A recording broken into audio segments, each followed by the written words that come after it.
इधर Iran Israel के साथ साथ पश्चिम एशिया के कई देशों को एक साथ हिट कर रहा है, टारगेट कर रहा है। दावा है ईरान ने इजरायल की तुलना में खाड़ी देशों पर ज्यादा हमले किए हैं।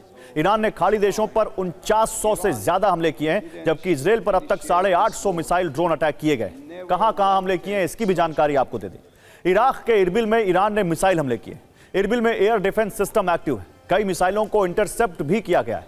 सऊदी अरब के अल खर्ज में प्रिंस सुल्तान एयरबेस पर ईरान ने अटैक किया है, आधुनिक बैलिस्टिक मिसाइलों का इस्तेमाल किया। इसके अलावा कुवैत में ईरान के 12 से ज्यादा हमले नाकाम किए गए। ऊर्जा और बुनियादी ढांचे को टारगेट कर ईरान ने अटैक किया। यूएई में दुबई एयरपोर्ट के फ्यूल टैंक को भी ईरान ने निशाना बनाया। हमले में 2 विमानों को नुकसान का दावा है। तो टीवी9 के सत्ता सम्मेलन में भारत में ईरान के सर्वोच्च नेता के प्रतिनिधि आयतुल्ला अब्दुल माजिद हकीम इलाही ने शिरकत की। उन्होंने ट्रंप के लिए संदेश दिया, अपने देश का पक्ष भी रखा। उन्होंने कहा कि ईरान ने कभी जंग की शुरुआत नहीं की, ईरान पर जंग थोपी गई है। उन्होंने कहा कि जंग की शुरुआत अमेरिका और इजरायल ने की और खत्म भी वही करेंगे। ईरान अपने लिए लड़ रहा है और उसे न्याय चाहिए।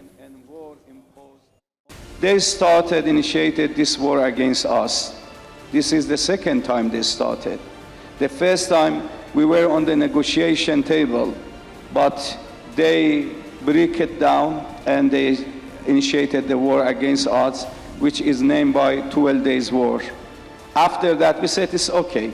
We stopped the war because we don't want anyone in the world to be harmed by this crisis. Again, we were on the negotiation and they initiated this war to us. Now there is no trust between us and other countries.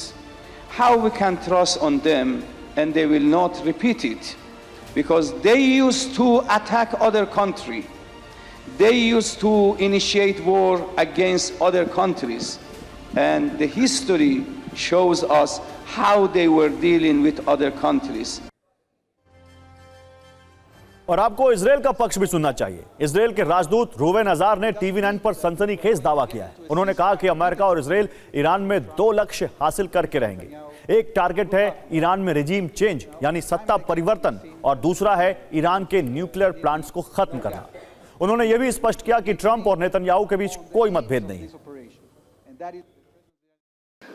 We heard something very positive from President Trump yesterday. And then there's a change of stance, or then there's a different statement from Prime Minister Netanyahu today. So we are in a dilemma. What exactly is happening? Well, first of all, people will continue to try to find a gap between President Trump and Prime Minister Netanyahu. Good luck with that. Time and again, we've seen that there is nearly no gap between the two because we agree on the aims of this operation, and that is to remove 2 existential threats. For us, are existential, but I think for the United States and the rest of the world, they are strategic threats, and we are concentrated in removing these 2 threats and maybe creating the conditions for the Iranian people to embrace their future. Okay, now this can end with an agreement or without an agreement. Okay, I think it's fair that the President of the United States is trying to get an agreement. We support that. But it doesn't mean that we're going to get into a ceasefire immediately before an agreement is reached.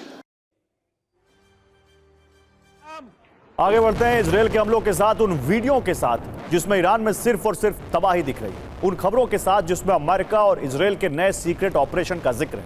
Trump के लिए सबसे बड़ी चुनौती यह है कि उनके दावों को इजरायल ने हमलों से खारिज कर दिया है। सबूत के तौर पर ये तस्वीरें आप देखिए, कैसे इजरायल का ईरान पर सबसे बड़ा हमला हुआ है। ईरान में 100 टारगेट पर एक साथ अटैक किया गया। IRGC के ग्राउंड फोर्स हेडक्वार्टर को तहस नहस कर दिया गया। इजरायली एयरफोर्स ने बंकर बस्टर बॉम्ब से बर्बादी लाई। इससे भी बड़ी बात, ईरान की एनर्जी फैसिलिटी पर भीषण हमला किया गया है। इस्फहान में गैस एडमिनिस्ट्रेशन बिल्डिंग पर हमला किया गया है। मिसाइल हमले से गैस स्टेशन में धमाके हुए हैं, आग लगी है, चारों तरफ धुआं धुआं हो गया। ईरान के पावर प्लांट पर विध्वंसक हमला किया गया है। तो आपको इजरायल के हमलों की 5 लेटेस्ट तस्वीरें दिखाता हूं, जिससे आप ये समझ पाएंगे कि कैसे नेतन्याहू ट्रंप की शांति और समझौते वाली कोशिशों के बावजूद हमले कर रहे हैं। लेबनान में इजरायल ने विध्वंसक एयर स्ट्राइक की है, हिजबुल्लाह से जुड़े ठिकानों पर हमले किए। वीडियो नंबर 2, हिजबुल्लाह ईरान समर्थित संगठन है। ईरान के एक आदेश पर हिजबुल्लाह के लड़ाके इजरायल के ठिकानों पर बम बरसाते रहे। ये दक्षिण लेबनान पर इजरायली हमले की तस्वीर है जो आप देख रहे हैं। वीडियो नंबर 3, लेबनान के कई शहरों में इजरायल ने बमबारी की है। हर जगह टारगेट पर हिजबुल्लाह है। आईडीएफ के हमलों से हिजबुल्लाह के टारगेट धुआं धुआं हो गए, जो ये तस्वीर आप देख रहे हैं। चौथा वीडियो, लेबनान में गैस स्टेशन पर आईडीएफ की बमबारी हुई है। अगली तस्वीर से आप ये देख सकते हैं कि इजरायल लगातार लेबनान में मिसाइल हमले कर रहा है, बमबारी कर रहा है, हिजबुल्लाह के ठिकानों को चुन चुनकर बर्बाद कर रहा है। और वीडियो नंबर 5, इजरायल के टारगेट पर ईरान के कई ऊर्जा ठिकाने। तो सवाल है कि ट्रंप की बात को इजरायल क्यों नहीं मान रहा है? आप कुछ बयानों और धमकियों से पूरी कहानी को समझिए।